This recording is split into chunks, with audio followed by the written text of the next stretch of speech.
So what you can do, you can just write your question in the comment you can write in the comment section here, or you can just contact me direct, or you write in the group. So we are going to handle that. So I'm sorry because there's not that much time, and we have to also handle other presentations. So okay, what is that about KCS? Is it not Kenya certificate? Yeah, I say I want to clarify something about it. All right. Okay. 30 seconds. If you want to know something Hello. about it. Okay. Yes. Hello. Good afternoon, moderator. Good afternoon. Hello. Yes, we're getting you. Continue. So, yeah, my question is on the China scholarship. Now, is it possible for people who have done the high school in Kenya, the one who have KCSE certificate, to apply? Yeah, you can apply. I believe scholarship is for all the countries. So all the certificates. Okay. Like you can apply from here, or you must be in South Sudan to do everything through the embassy. You can apply there, and during the application process, you have to indicate where you will apply for the visa. If you will apply for visa in Kenya, you can put in your application. So when you are applying for visa, it will not have problem. Okay. Yeah, that was my concern. Thank you for the answer. Okay. All right. Okay. Okay. I believe the second presenter is around with us here. So Neil confirm if he's there, so that we allow him and give him like maybe 25 minutes to present, and then 10 minutes for the answers. So for WUSC scholarship.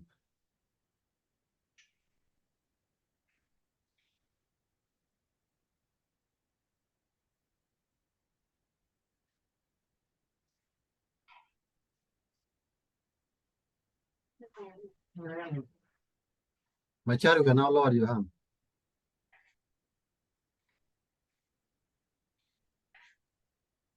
Okay, Neil. Bro, you have muted me. How can I confirm? Yes, he's around. Yeah, confirming is you now raise your hand and I saw you. Yeah. So Majong Magot is around. Yeah. Okay, brother Majuk, you're highly welcome to take the floor and share with us more about WUSC scholarship. So thank you for joining us this time, and you're highly welcome. Let me allow you now. Yeah, you can. Okay. Greeting, friends. I hope you are getting me. Yeah, sure.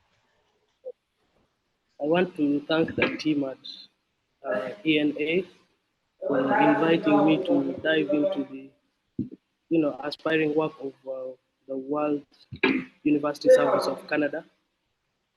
Today, I'm very delighted to be your speaker, and so we can go through and understand, how education changes the world, and how giving refugees a second chance through the student refugee program is very crucial. I'll be very brief, and I hope we should start with understanding the fact that before you dive into anything, you should first know what it is. So uh, all of us ask ourselves, like, what is the student refugee program? The student refugee program is a program started by WUSC. WUSC is an organization that was started in the 1920s as a response to uh, issues that affected students after World War I in Europe. After some time, it's expanded to more countries, and it has taken 2,000 students to Canada. WUSC is the student refugee program. I think I'm audible enough. Am I? Yes, sure. Only that I don't. We're hearing some noise at the background. Okay. The student refugee program is a program of its kind that combines access to post-secondary education and resettlement. What is resettlement? Resettlement is a response by the UNHCR towards the problem of refugees, where refugees are taken from their country of asylum to a third country because they think maybe they cannot return to their home country. Uh, so they started the student refugee program to give people who have completed secondary school to directly access universities in Canada. So far, there are 95 universities where students are sent to study. And upon getting the student refugee program scholarship, I wouldn't say it is a scholarship, it is a sponsorship. When I say sponsorship, it means you are taken to Canada, given the opportunity to access university, and the university supports you for 1 year. After 1 year, they believe that you are independent enough to maybe get a job, get a student loan for you to continue with the rest of your undergraduate. The student refugee program is one of its kind, as I said earlier, and people have been wondering, what benefits do I get from this program? First of all, as I said, it's a sponsorship. The first thing you get while accessing Canada is a permanent resident card. Permanent resident means that you are at the same level with Canadian students. You are able to access free healthcare. You can access loans, student loans, and after 3 to 4 years, you are able to become a citizen. So it's not one of these scholarships where you go and study for 4 years. After 4 years, your student visa expires and you are sent back to your country. Here, you are a Canadian, and if you decide to live in Canada, you can live in Canada, get your citizenship, marry from there, and stay as a Canadian until maybe you want to come back. So the other benefits that you get from this sponsorship is financial what is the financial support that they give you when you go to Canada. The local committees at your universities are able to sponsor you for 1 year financially. It means every month you are given money to support yourself. You are also offered counseling. You are offered accommodation for the first 1 year. This money differs from university to university. So the best university I know is that they give you about 2,100 Canadian dollars monthly. So you are able to support yourself and support your family back at home. After about 3 years, you can become a citizen. You can take your family there. You can come back home and do what you want. The other thing that you get from this is mentorship. You get to get trainings from your local committee. You also network with other people, and the most important of all is academic enrichment, where you are able, where you get a degree from Canada, which is a very prestigious country, and your degree might stand out from the rest. So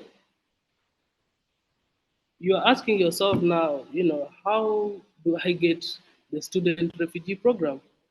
Uh, you love it, you like the opportunities that it brings to you. So how do I really get the student refugee program? It's very easy. WUSC has partnered with local organizations like Window International Uganda and Window Kenya to help in the preliminary application process. Basically, I will talk about Uganda. So it's pretty much the same, and the only difference is maybe the deadlines and the application dates. But for Uganda, it is managed by the Window International Uganda, and they are going to be accepting applications between March 1st and the end of around 21st of March 2024. So that's when you are supposed to apply for this scholarship. I will be presenting, so we can all look at the eligibility criteria together. Let me share my screen.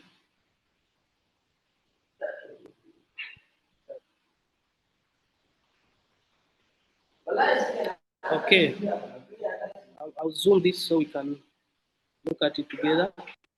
Yeah, sure. I hope you are all seeing my screen. Yeah. I see. Okay. So you're pretty much asking yourself, how do I qualify for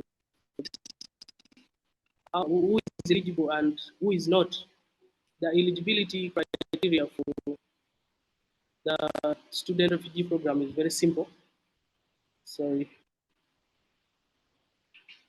Share again.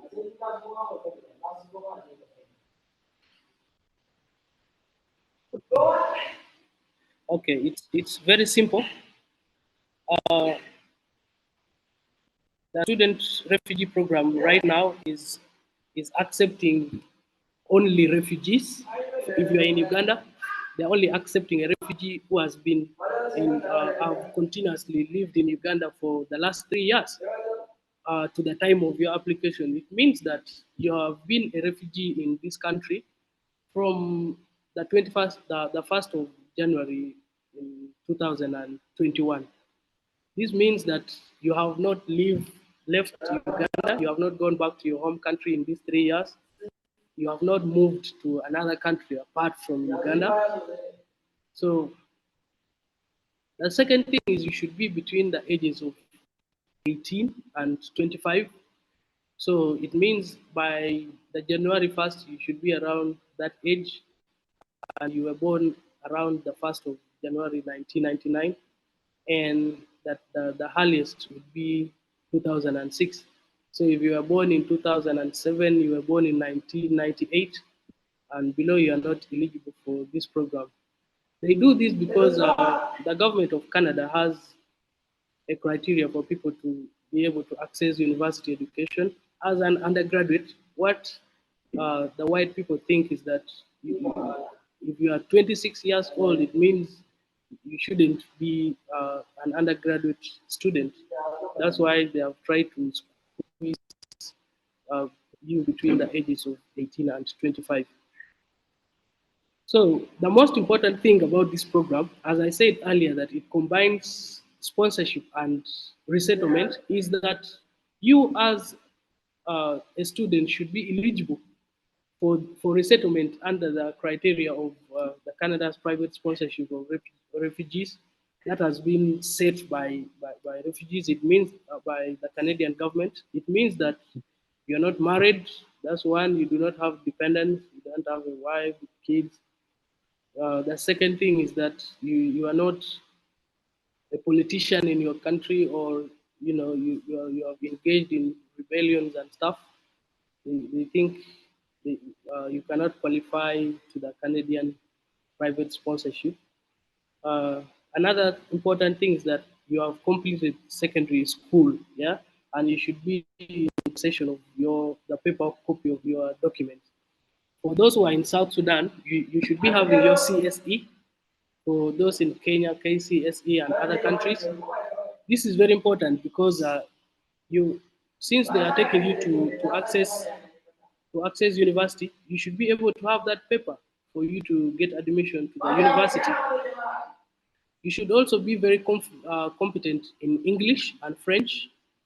So if if you studied up to maybe secondary school, yeah, in a language other than English and French, and people who studied in Arabic, you are not eligible because they need someone who will adapt to life in Canada. You should be single with no children. Some people might be single but they have kids. You shouldn't have kids. We don't want you to leave your children life, and this will affect your education. You should be facing barriers to access to completing undergraduate. You know, we are all refugees, but some people have had a chance to be able to go to school. So if you have gone to school and you are studying, means, you cannot block others who are not completely studying. So they only want people who have issues with accessing university education. You should be very self-reliant and mature and suitable. This is something they look at. You might be between the ages of 18 and 25, but they may think that you are not self-reliant enough to be able to survive in Canada on your own. So after we look at that, so we want to ask ourselves, what exactly do these people want? Whom do they want? Whom does the World University Canada want? They want honest people, someone who is very honest and who is going to tell them the truth, because I'm telling you, they already know a lot, and when you lie to them, they take it as misrepresentation, and it might, affect your selection. I will take you through the application process, which is very easy. So between Very good. So another thing that I talked about before is you should have your documents for secondary school. If you are in Burundi, they need that document called diploma d'etat. So basically, if you are in Kenya, you should have that KCSE, and your performance should be very good. It means that you should be having a B plus or better.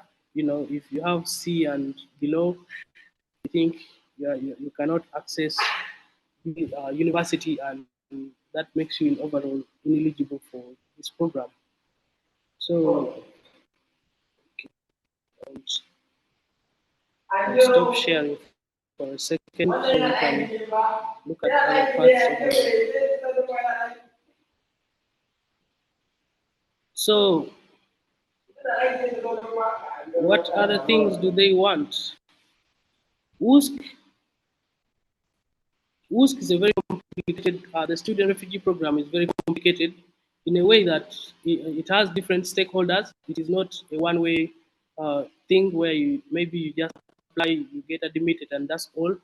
You have to go through a lot of processes, including,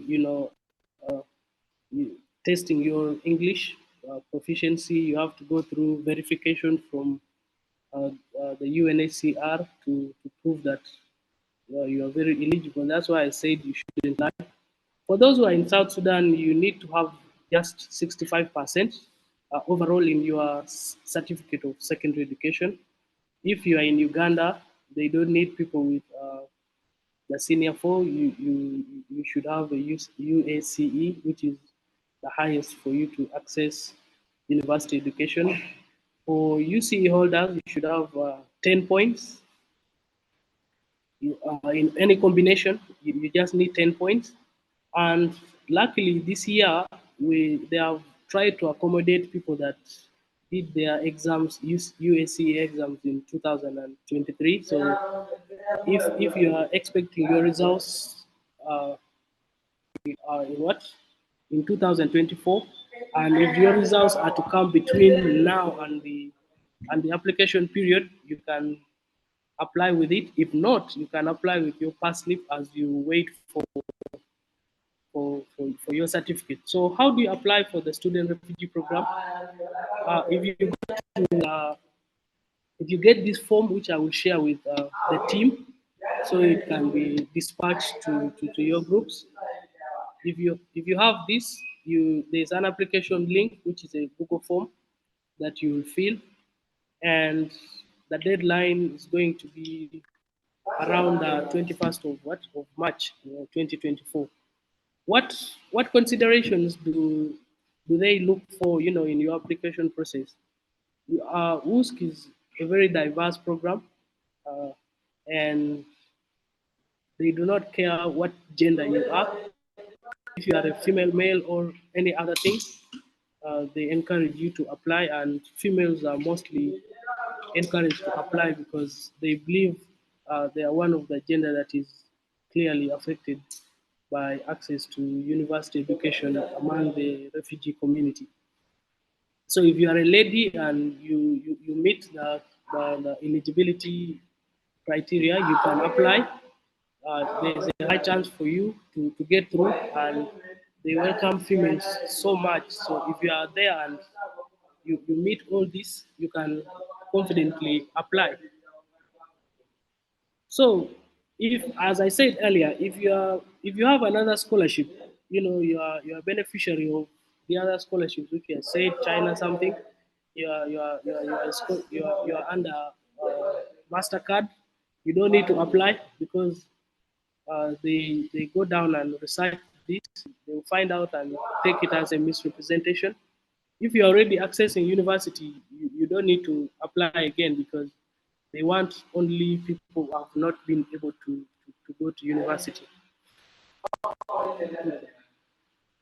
So I will take you through the questions that they need during application and maybe give room for you to ask questions.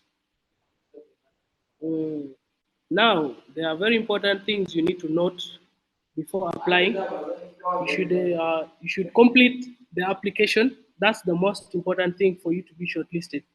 If you leave things without answering them, it may they will not assume that maybe this thing has happened and this because they don't know you. And for you to go through a very competitive program like this, for your information, the student refugee program is very competitive. They get about they get about 3 or 4 thousand applications per year, and in a country like Uganda, they only take 37 or 35 and less than that. So you should be very competitive, and by being competitive, it means you should complete your application. Tell them whatever they want to know. If you have issues with your biodata on your refugee form, you should be able to correct now. If you are a brother, your brothers and sisters, like both you and your sister or your brother have completed high school, you can still apply. They don't worry about that. As I said earlier, they don't know you and they will not assume that your mistake maybe this or that, or give you another chance to maybe fill your application. So you should correct errors, and while applying, you should maybe recorrect everything. What do they want when you're applying? Earlier, I talked about the your CSE or your secondary paper. The other thing which they want is your refugee attestation or ID to show that you are a refugee. Since this program is strictly for refugees, you should have with you your refugee document. It can be an attestation or your ID, which contains an individual number for your registration in the UNHCR system. They will look at this. So, in summary, concerning the requirements, what they need is your paper. You need to note that your senior 4 or secondary school document with results for those who did exams in South Sudan above 65%. For those who did in Uganda, you should have 10 points or more. And your refugee document. Also, if you have recommendation letters or any small trainings that you took, you also need to have that with you before you start your application. So let's go to what they need, like what information do they want you to insert in your form. I do not have the form here because it's a one-time access. You only access it once, apply, and that's all. So I'm not able to generate it. So when you open the online application form, there are things you will find out on the form, which we shall talk about. The first thing is your name. They need you to enter your full names. By your full names, I mean the names you have on your academic document. I understand my friends that did exams in Sudan, this, you have 4 names on your on your on your certificate, and those are the names you're supposed to add, the names that you have on your academic document. If your names are different with the ones that are on your attestation, you have time to now to go to OPM and consult, so your names can be matched. They need your names to match, so you're going to add your full names. They are 4 basically.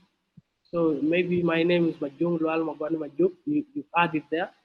They want your date of birth,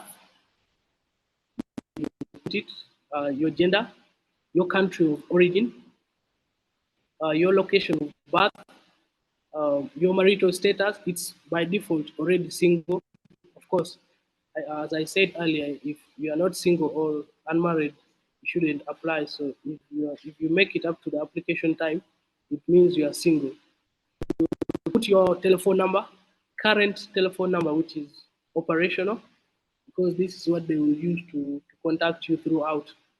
Your length of stay in Uganda, which should be 3 years or more, or latter. Yeah. So if you have been in Uganda for 2 years, it means you are not eligible. I'm not saying you shouldn't apply, but you don't meet the eligibility criteria, and your selection is very rare, and you just need to apply anyways. Your current address in Uganda, for those who are urban refugees, you stay in Kampala, you insert it, you stay in your refugee settlement, they want you to put the name of your settlement there. Language abilities, you know English, and maybe you might know French, because I have seen people who know both French and English. You need to put it there. They will also ask if you have completed secondary school. And of course, this program is for those who have completed their secondary school. And I expect you to say yes to that. Or also, if you have your original secondary school diploma or your secondary school paper, you will insert it. They will ask you, excuse me, they will ask you about the country that issued it. Then maybe your scores. As I said earlier, you should have 65 and better. So 65 to 100%. So you insert it. Very, very importantly, and I need you to note this, they will ask you why have you maybe been able to access university or any post-secondary level. Post-secondary level, I mean like any tertiary course you have done immediately after completing secondary school. It can be a certificate, a diploma, or a degree, or anything like that. You'll be able to tell them. If you have stopped, maybe some people have accessed university, they understand, and maybe you have stopped on the way. You have not been able to complete your university or your certificate or diploma. You will be able to declare that to them. Why have you stopped? Why did you maybe stop studying?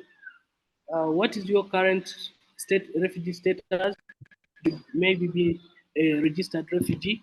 I understand the asylum seekers. People are still under the process of becoming refugees. This program is not for them, and you should be a refugee. Do you have registration documents? For in Uganda, as an asylum seeker, you will insert your attestation, family attestation, or your refugee ID. Um, they want to know if you or your immediate family have been referred for resettlement to any country. You will declare with them, because they need to know if you have been referred for resettlement and you don't declare it. They will still find out, and it will affect your selection.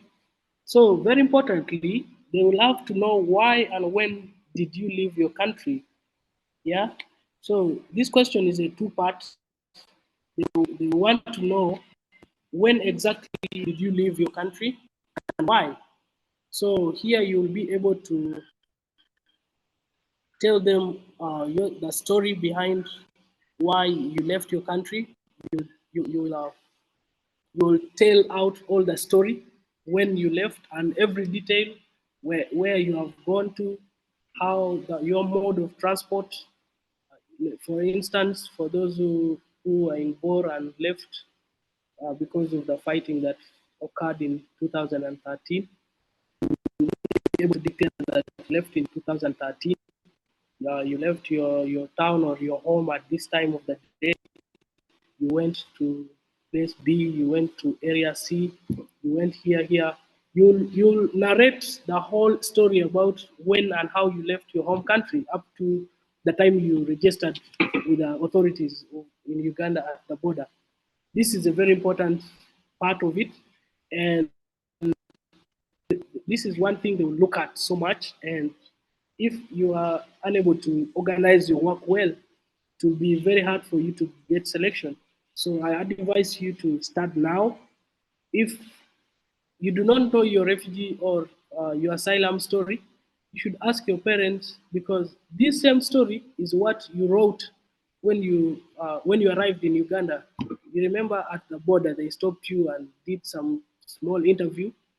That story that you wrote that time is what you should put on your application, because they will cross-check, and if things don't match, it will be very bad for you. So for those who were young at the time, you arrived in Uganda, you should consult your parents, and they tell you the complete story that they put down. This is a very important part of your application. Also, they need to know, are you able to return your country? Because, as I said earlier, the Canadian Private Sponsorship Program want to take only people who are unable to go home. Resettlement is for people who cannot go back home. So you declare that you cannot go home. Why? Of course, we all have reasons why we are unable to go back to our country. It's not that we hate our countries of origin, but we have reasons, and that reason is what they want. It might be concerning safety or anything. You declare it, and that is another important part, that they are only focused on people who are unable to return home. If you can return home, it means you will seek the protection of your government, and your government can help you to go to school. So it should be those who are unable to return to their countries of origin. I believe we are all South Sudanese on this webinar. So why are you not able to return to South Sudan? You will declare it to them, let them know why you cannot go home. Another thing is there anything else? They will give you space to tell them whatever anything you want to include on your application that they should look at. This is a very important part, and as I said earlier, it is a very competitive program, and they need people who are very sharp, very smart, and people who are able to complete their application on their own. So you have something to tell them. It might include any extra work you have done in your settlement or in your cities. Anything you have done. Some people are part of this team at Education Needs All, and they might apply. So you let them know that you are part of a community that is helping fellow refugees to maybe adapt or something like that. Some people are volunteers in the settlement. You let them know that you are volunteering and you are doing a great job. So it will also support your work. Now, as before I talked about the eligibility criteria, I've talked about the application process. So after applying, there's still the selection criteria. After applying, the most important part is for you to be selected. So what do they look at to select you? Like, since there are about 4,000 applications, which applications exactly do they want? And I need you to note this down. So it might help you during your application. I will close this. It might help you during your application. What do they look at? Whom do they select out of those 4,000 applications? they need about 33. So what is special about those 33 people? First of all, they look at honesty. Yeah, with honesty, I mean you have not exaggerated things, you have not lied to them. For instance, you have not given them fake documents. This is a very important point. If you apply using fake documents, they do approve them and authenticate documents. So that's one thing. They look at people who have not faked their documents or done any kind of fraud. They look at people who are honest. You have given them honest answers. When I say honest, for instance, it might be my program. I might ask myself, where were you when I was running from South Sudan? You were not there. I'm the one who ran, and this is my story. Yeah. So whatever I've given you is the truth. My friends, they will look at other things. Let for instance the story you gave when you came to Uganda.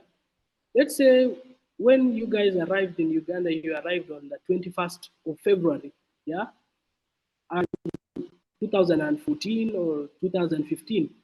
But you go and lie to them that I came here in 2013. They will go back to the system and find out, and they will not like someone who has lied to them.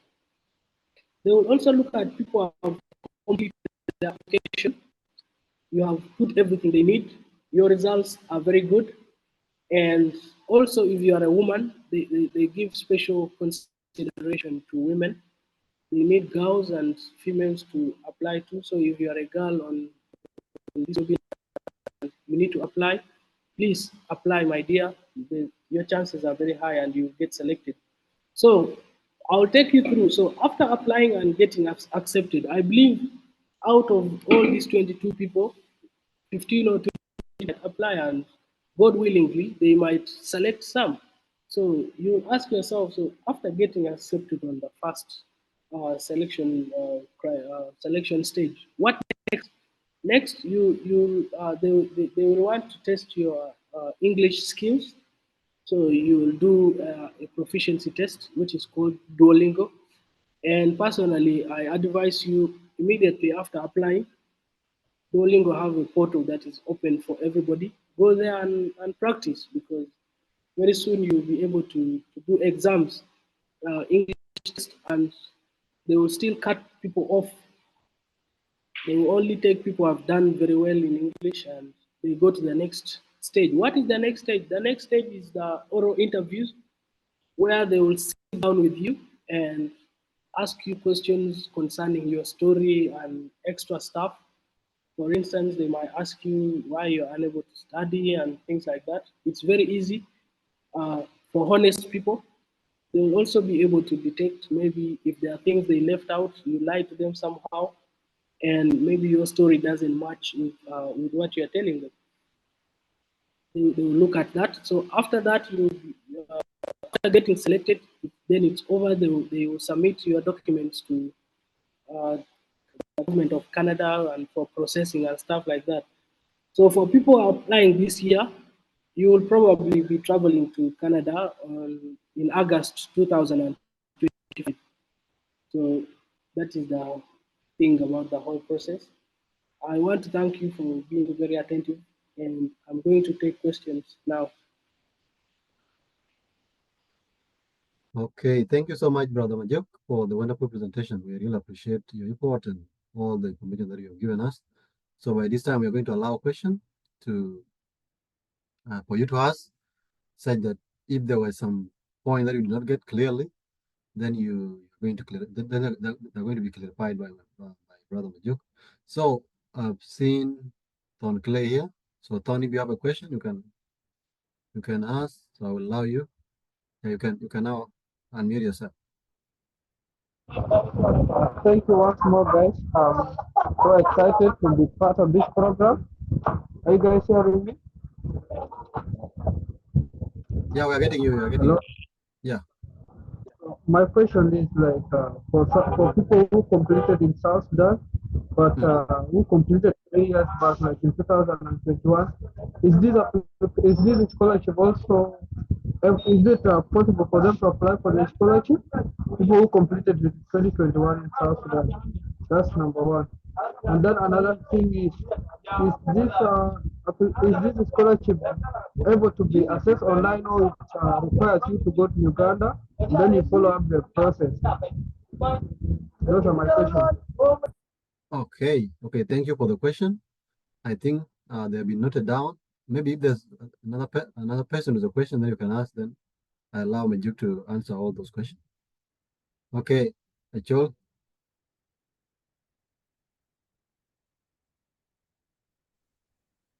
Okay, thank you for your presentations. My question is quite similar to the question of Ton. My question is, I didn't speak well about the student who is studying in South Sudan. So is it at all there's no any opportunity to get that scholarship, or do they have the little opportunity? This is what I want to ask them. Okay. Is there another question? Another person, you can raise your hand. Raise your hand, and I allow you to talk. Okay, if no, then I can allow Brother Majuk to answer those questions that have been asked, and then we'll go.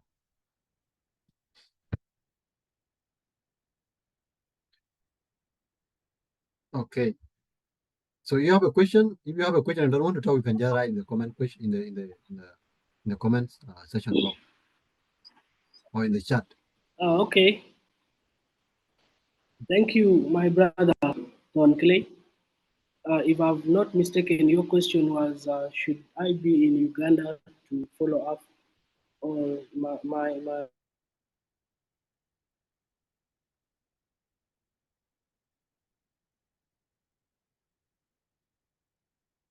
I think the speaker has internet issues.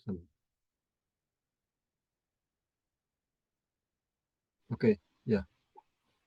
Yeah, sorry about that. If I'm not mistaken, Don was asking that should I be in Uganda for me to be eligible to apply? As I said earlier, this program is for refugees, and as a refugee, you should be in your country of asylum. What I mean is, if you are a refugee in Uganda, you should have been in Uganda since you came here. If you return back to your country, it means you have lost your refugee claim. I understand we sometimes people go back there and they have things to do, but they don't need you to go back home. So you should be in Uganda to apply. That's one. You did your exams in 2021. Yeah. If you have met the criteria and you are between the ages of 18 and 25 and you have more than 26 or 65% in your SSCE, you are eligible to apply. The application is online, so if you are not in the country in Uganda right now, you can apply and come to Uganda because they need you to be around. If they find out that you are in South Sudan, it means you have gone back to your home country, and it means you're not a refugee, you are comfortable at home. That is Thorn's question. So Thorn, the portal is open for anyone, wherever you are, to apply. But I advise you to be around in Uganda for you to follow up the rest of the processes. The other question was from, I might not remember, but someone was asking opportunity for South Sudan students.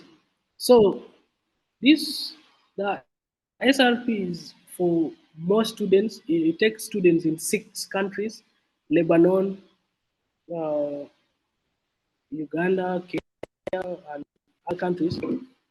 So if you are a refugee and you are a South Sudanese refugee in Uganda, you are eligible. But if you are in South Sudan and you are not a refugee in any of the 6 countries, then you are not eligible to apply. So I think it's REAC. For REAC, if you are in Uganda and you are registered as a refugee, you can gladly apply for this program. I will go to the chat. I've seen some questions in the chat. Machar was asking whether iPhone was asking his or her question was, is it compulsory for me to be a refugee to apply? Yes, this program is strictly for refugees in those 6 countries. So if you are a refugee in Ethiopia or anything, you are not eligible. You should be a refugee in these countries for you to apply. Because, guys, the program is not about you accessing university, but it's about you getting resettled. Yeah, you being taken to a country that is safer because you cannot go back to your home country, and only refugees can be resettled. So the iPhone is the program is for refugees, and you should have a refugee document.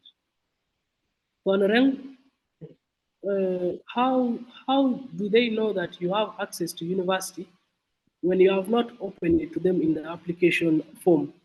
So the World University Canada is a big organization, very big, that it has sponsored about 2,000 students, and they have connections. So they make research for those who are in Uganda.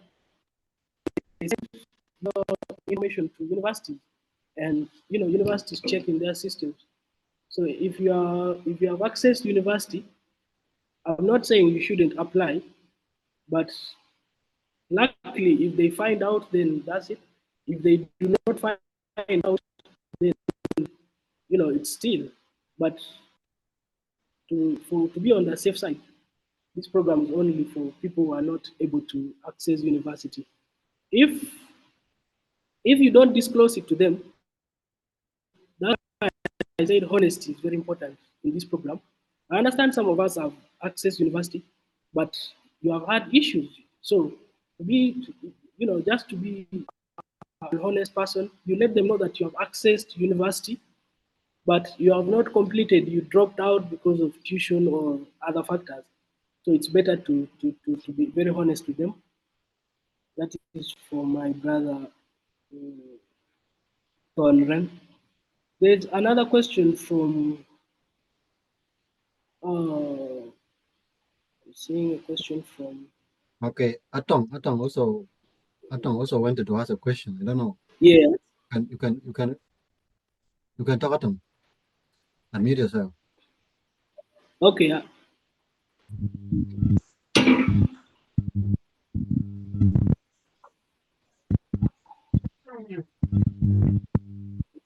You can ask your question, Atong.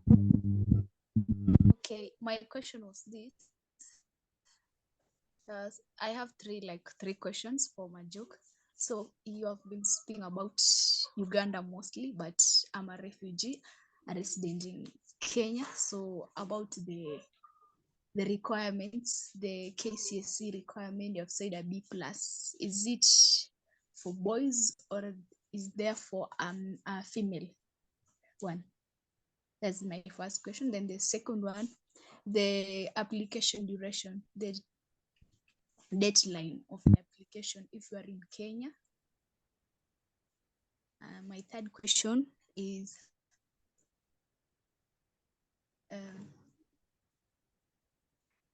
there is a question there that say that why and when did you come to the resident country that you are in now? So what if you are born in Kenya and you have lived all your life in Kenya? So what should you write about?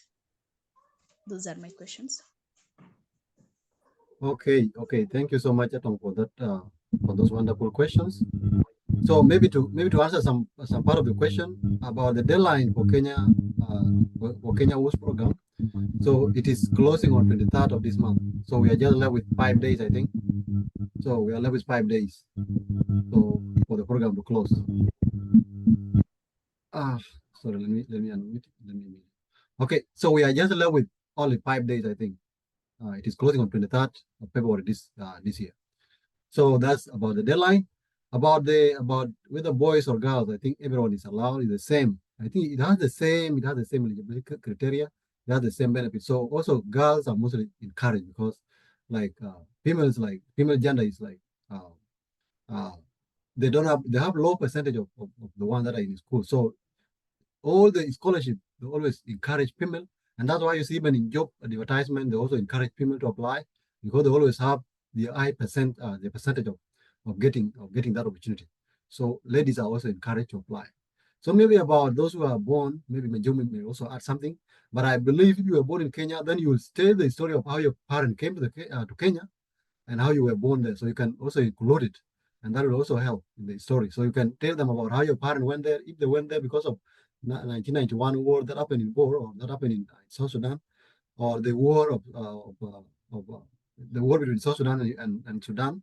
So then you can narrate how they went to Uganda, how they went to Kenya, and that will also help. So I think I can maybe give the chance to Majuk to also answer other questions and also add more.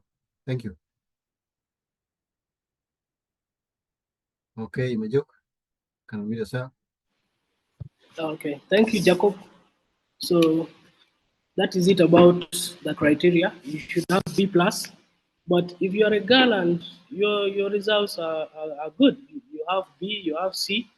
I'm not saying that you get selected, but you should apply anyways because windows for girls are always many, but fewer girls apply. So if you have B plus or better, then it's good for you. If you have B plus or less, uh, you know, the criteria is clear that it's for B plus people and they don't favor maybe boys or girls on the criteria. But I advise you personally to apply. That's if you have B or C plus, maybe you have C or less, I don't know, but you should apply. Just apply anyways. For the issue of deadline, it has been answered, and you are asking when and why did I come to Uganda? Kenya. As you said, you were born in Kenya. Your parents came to Kenya as refugees, and your parents have a story. So I advise you to tell your parents' story and let them know. Uh, Actually, tell your story. You were born there to refugee parents.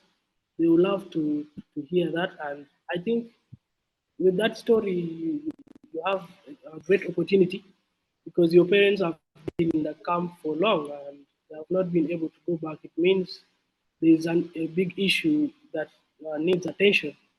For you not to go back home for all those years, it means you have a claim for resettlement. So you should tell your story, and you have been born there, blah blah. You have been here, access this, and tell your parents' story how they came to Kenya. So you consult with your parents; they will be able to help you with that. What I have a question from Mayak. Mayang Mayan is saying, what of those who completed in South Sudan about a year or two back? Will it be possible because there is a criteria that says one should have been in Uganda for 3 or more years? Uh, this is not your. It has not only happened to you. I have seen people have gone through this program that had only 2 years. But if you were in Uganda before that and you went back to South Sudan to maybe do your SSCE, you will need to explain to them. That's why there's a space for, is there anything you can tell us? You need to explain to them in that area uh, that I've been in Uganda, but I only went to South Sudan for maybe 1 or 2 weeks to do my exams. There are very exclusive scenarios where people have just gone for 1 or 2 years and they have explained it to them very well. They have been able to understand, but they will go through uh, verification. They will find out, and if you are really honest that you really went back to South Sudan for 1 or 2 weeks to do your exams and you came back, they might take you. Another question is, I do stay in Uganda, but just came to South Sudan 3 months ago. Yeah, that is it. They know as a refugee, you shouldn't be going back to your home country. I know we get tempted most of the times, but that is the law. And I advise Don Clay, you should, if you have gone back, you should have good reasons. And you should tell them on your application, you know, because they will find these things out. They will tell you, have you ever gone back to your home country since you came to Uganda? Tell them, I went for 2 or 3 days to do this very important thing. You know, I understand it's not safe, but I had to take it because of, other important things. This is a program for honest people, and Kawajat, like, people are very honest with them. Another question was for ladies in B plane or for men in B plus in Kenya. I don't know about that, but if that's how it is that ladies they take B minus, then it's very good for us. So you should apply. Tolerant is saying you talked about 3 years which are supposed to be spent in the settlement before you apply, and some extent you say that when you apply, when you have not, you may be picked, but you are not sure. Please may you clarify that, because there are people who completed in 2021 in South Sudan, but they were registered as refugees in 2018. How possible could that be? I'll tell you a personal story. uh,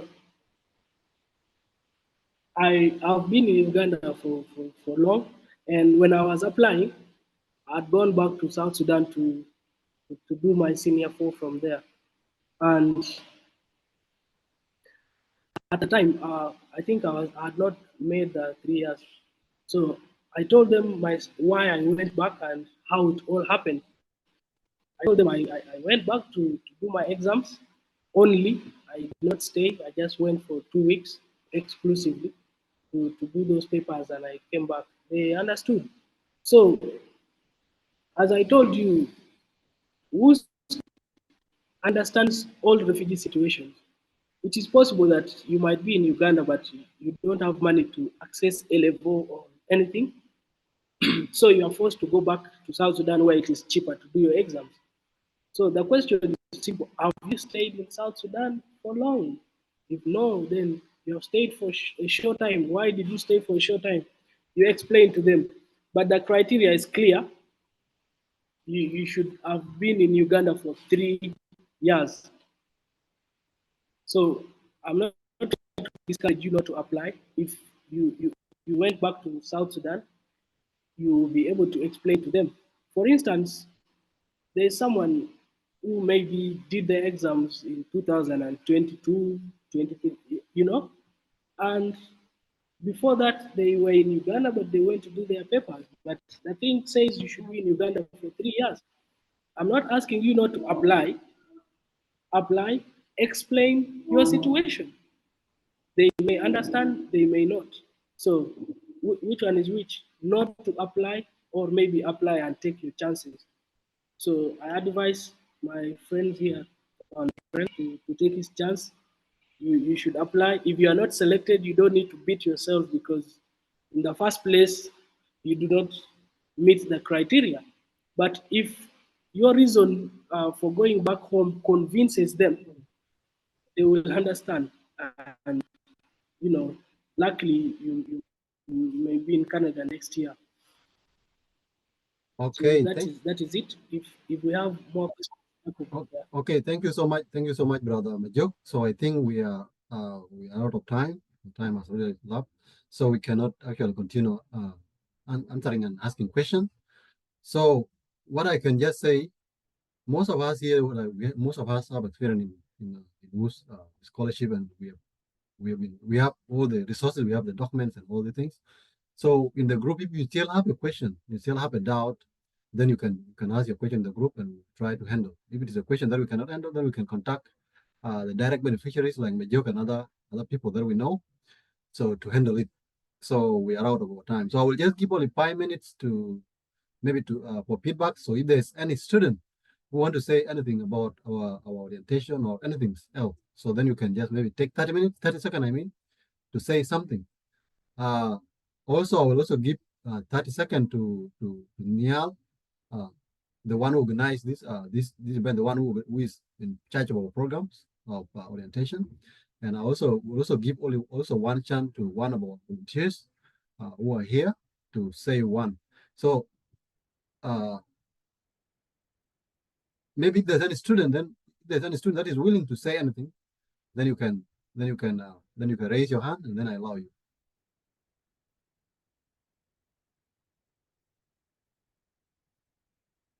Okay, yeah, there's someone asking for Niall contact. I think we'll put his contact in the chat.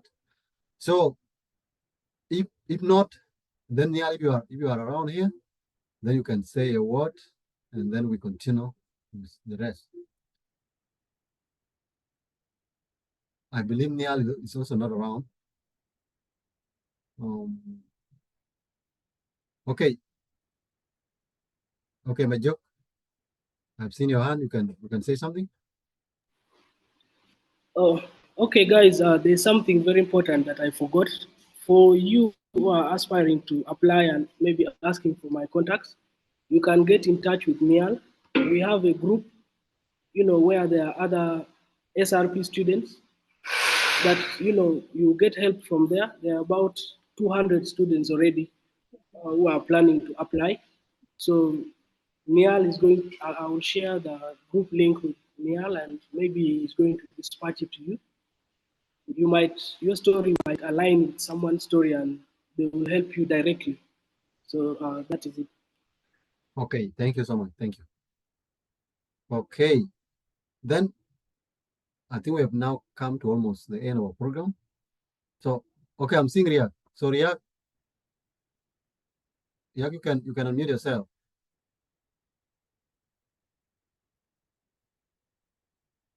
Unmute yourself. You unmute yourself. Okay, I think you're getting me, right? Yeah, sure.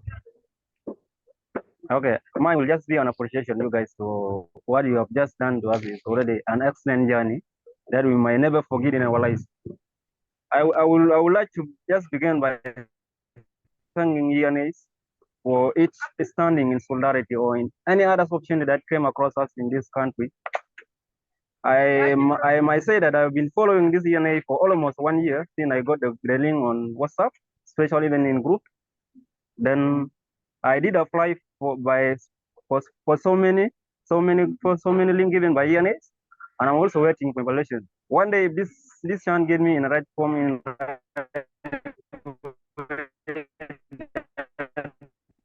I may got my chance so that it's also our family and a friend was indeed. Thank you.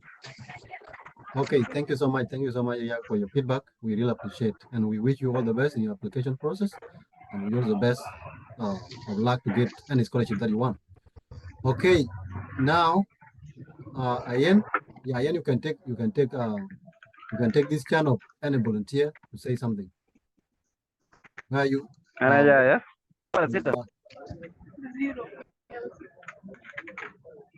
Welcome, Kumsumi. Okay, Ayen, you can unmute yourself.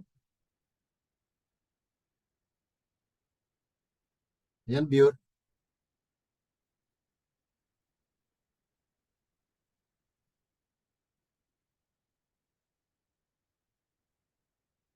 Okay, then if Ayen is not, I think Ayen is not responding. I don't know. Okay. Hello. Yeah, are you getting me? Yes. Okay. Thank you so much, everyone, for this thing. Serious to add something on top of what my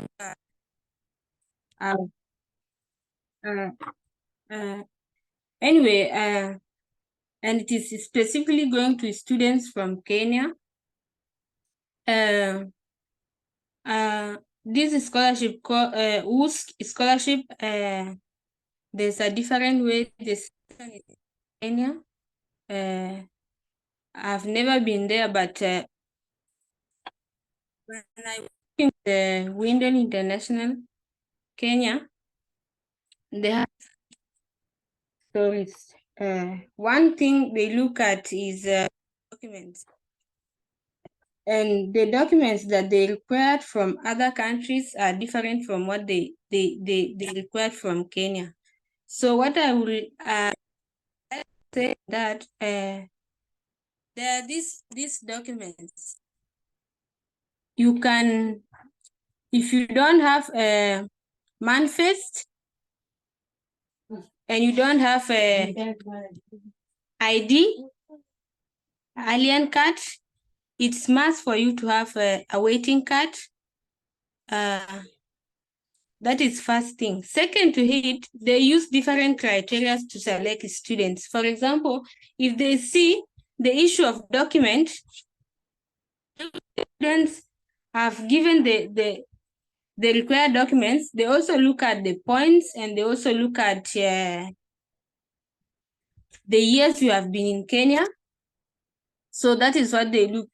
So to those who are going to apply, let us, can you try to look at the documents that are required? Don't rush. Those are the slight mistakes that they look at.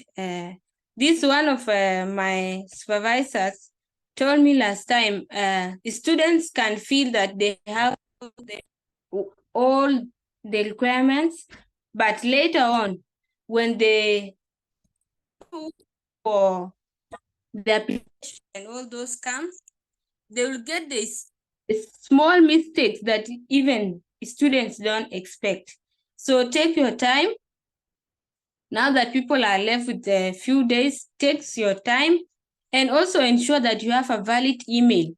There are some people, you use emails that are, to me, I prefer somebody to use emails, even if it means that your first two names, you use that email. It is one of with the email you are using have to be one of your names in your academic documents. So those are the things these people look at, and don't rush. If you are not able to get anything, instead of you sending a document that have some errors, can you try to contact any person can submit your final application form. So I would like to add, and be careful with documents. So that's.